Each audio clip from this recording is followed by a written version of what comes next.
সকাল 10টা বাজে গেছে, তুমি উঠছো না কেন? তোমার ঘুমেরও কোনো সিস্টেম নাই, উঠারও কোনো সিস্টেম নেই। সারা রাত উলঙ্গ ছবি দেখে, নারী দেখে, জিনা ব্যভিচারের দৃশ্য দেখে নাফরমান ঘুমায় আছে। সকাল 10টা বাজে গেছে, উঠারও কোনো নাম নাই। আল্লাহর নবী সাল্লাল্লাহু আলাইহি ওয়াসাল্লাম বলছেন, খোদার কসম, নবীজি বলছেন যে ফজরের নামাজ পড়ে না সে খবিস। খবিস, এটা খবিস, খবিসান নফস। ওই ব্যক্তি খবিস, কাসলান, অলস।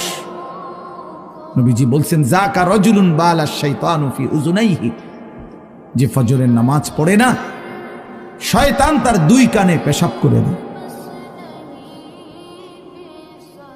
শয়তান পেশাব করে দেয়।